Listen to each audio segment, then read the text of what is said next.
Hello दोस्तों, welcome back to my YouTube channel mapping the concepts के अंदर। तो हमने introduction to medical microbiology start किया हुआ है। ठीक है, आज हमारा डे 11 है। आज इसके अंदर हमने बेसिक बैक्टीरियोलॉजी का सेक्शन स्टार्ट किया हुआ है। अब इसके अंदर जब हमने जो है क्या क्या बात कर ली थी, structure of bacterial cells start किया हुआ है। और इसके अंदर हमने आज structures outside the cell wall के अंदर मज़ीद, लास्ट टाइम हमने पिल्लाई की बात की थी, ये पिल्लाई हो गए थे। आज हम ग्लाइकोकेलेक्स की बात करेंगे। ठीक है, तो अब चलते हैं हम ग्लाइकोकेलेक्स की तरफ। इसको स्लाइम लेयर भी बोलते हैं। तो ग्लाइकोकेलेक्स के अंदर जो है वो सबसे पहली बात कि इसको हम डिफ़ाइन करते हैं कि ये है क्या चीज़। ठीक है, तो ग्लाइकोकेलेक्स एक्चुअली अ पॉलीसेकेराइड है। पॉलीसेकेराइड कोटिंग है, एक कवरिंग है that is secreted by many bacteria. काफ़ी ज़्यादा बैक्टीरिया जो होते हैं ये इस ग्लाइकोकेलेक्स को सिक्रेट करते हैं, और ये एक्चुअली क्या होता है, एक पॉलीसेकेराइड होता है। अच्छा, अब दूसरी क्या बात है कि it covers the surface like a film. मतलब ये जो ग्लाइकोकेलेक्स है ये बैक्टीरिया की बाहर जितनी भी सरफेस होती है उसको कवर कर लेते हैं, जिस तरह से एक फ़िल्म जो है ना वो होती है, एक बारीक सी लेयर जो है, जिस तरह कवर करने के लिए हम उनको इस्तेमाल करते हैं एक बारीक फिल्म्स को, सेम उसी तरीके की है। अब आगे चलें तो इसका मेन जो काम है वो क्या है, ये क्या करती है, allows the bacteria to adhere firmly. मतलब ये काफ़ी अच्छे तरीके से अटैच हो सके बैक्टीरिया जो है वो किसी भी स्ट्रक्चर के साथ। ठीक है, टू वेरियस स्ट्रक्चर्स जी, skin, heart, valves, prosthetic joints and other catheters. मतलब ये है कि ये जो ग्लाइकोकेलेक्स है ये बैक्टीरिया को किसी भी इसके होस्ट के साथ अटैच करवाने के लिए हेल्प करती है। अडहेरेंस जो होती है, मतलब सरफेस के ऊपर अटैच हो जाना, ये अटैचमेंट जो है ना वो कौन करवाता है, ग्लाइकोकेलेक्स। ठीक है, अब वो क्या क्या हो सकते हैं, होस्ट की स्किन हो सकती है, होस्ट का हार्ट हो सकता है, वेल्व्स हो सकते हैं, prosthetic joints, each and everything. जहाँ जहाँ बैक्टीरिया अपनी जो ना वो प्रेजेंस शो करता है वहाँ पे ये अटैचमेंट करवाते हैं। अच्छा, अब चौथी बात क्या है कि glycocalyx is an important component of biofilms.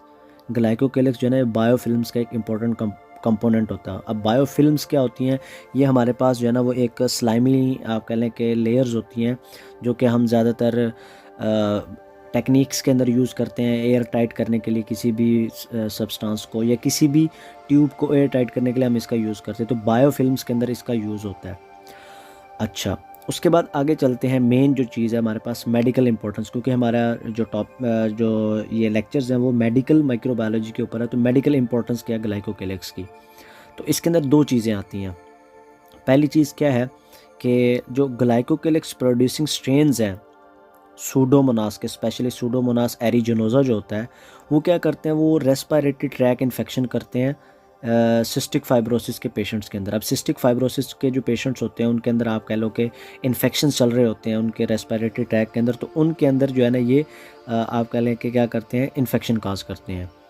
दूसरी इंपॉर्टेंस क्या है कि ये जो ग्लाइकोकेलेक्स प्रोड्यूसिंग जो स्ट्रेन्स हैं स्टेफिलोकोकस एपिडर्माइडस के और वायरिडेंस के, वायरिडेंस स्ट्रेप्टोकोकाई जो होते हैं, ये एंडोकार्डाइटिस काज करते हैं। अब एंडोकार्डाइटिस जो है ना ये मेडिकल के जो स्टूडेंट्स हैं इनको पता होगा कि ये हार्ट की जो है ना वो डिजीज़ होती हैं। ठीक है, तो उनके अंदर जो है ना ये इन्फ्लेमेशन काज करते हैं हार्ट के अंदर। तो ये दो जो स्पीशीज़ हैं स्टेफिलोकोकस एपिडर्माइडस और वायरिडेंस स्ट्रेप्टोकोकाई जो होते हैं, ये उनके अंदर जो उनका ग्लाइकोकेलेक्स होता है वो बीमारियां काज करते हैं। तो हम जो है ना इनकी आइडेंटिफिकेशन करके पता लगा सकते हैं कि एक्चुअली जो है ना वो ये जो इन्फेक्शंस है वो किस वजह से हो रहे हैं। अच्छा, उसके बाद आगे चलें तो हमारे पास ग्लाइकोकेलेक्स के फंक्शंस क्या हैं। तो फंक्शंस की अगर हम बात करें तो फंक्शंस, पहला जो इम्पोर्टेंट फंक्शन है वो क्या है कि role in the formation of plaque, the precursor of dental caries. मतलब ये है क्या करते हैं कि ये ज़्यादातर दांतों के अंदर जो इन्फेक्शन होता है, टीथ के अंदर जो इन्फेक्शन या इनका अटैक होता है उसके अंदर ये प्लेक बनाते हैं। प्लेक क्या होता है कि ये दांतों के ऊपर एक लेयर बन रही होती है। ठीक है, और वो जो लेयर बनाते हैं ना दांतों के ऊपर, जो आप कह लें कि येलो कलर की जो लेयर होती है, अक्सर जो है ना वो डेंटल इन्फेक्शंस के अंदर जिन्हें देखा जाता है तो वो एक्चुअली ये बनाते हैं। और दूसरी क्या है, mediates adherence of certain bacteria such as Streptococcus mutants to the surface of teeth। तो ये क्या करते हैं, ये हेल्प आउट करते हैं कि बैक्टीरिया अटैच हो सकें किसके साथ, दांतों की सरफेस के साथ। ठीक है, तो टीथ की सरफेस के ऊपर जो अटैचमेंट है वो ग्लाइकोकेलेक्स करवाता है। ठीक हो गया, तो ये हमारे पास जो है ना वो ग्लाइकोकेलिक्स जो है ना वो हमारे पास कंप्लीट हो गया और ये हमारा 11वां दिन था और आज हमने structure outside the cell wall को कंप्लीट कर लिया।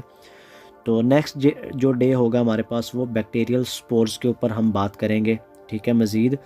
और जो नए आने वाले स्टूडेंट्स हैं वो लेक्चर्स के लिए चैनल को सब्सक्राइब करें और वीडियोस को लाइक करें। आप जितना ज़्यादा सपोर्ट करेंगे उतना ज़्यादा अच्छे तरीके से हम इस मैप को एक्सप्लोर कर पाएंगे और मैं मोटिवेटेड रहूँगा।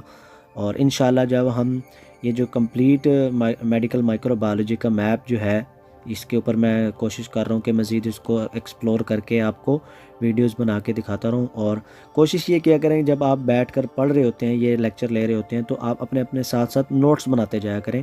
जिस तरह से ये मैंने मैप बनाया हुआ है तो इस तरीके से आप अपना मैप बना लें, ठीक है। तो तब नेक्स्ट डे के लिए, तब तक के लिए अल्लाह हाफ़िज़। अपना ढेर सारा ख्याल रखिएगा। Thank you. अल्लाह हाफ़िज़।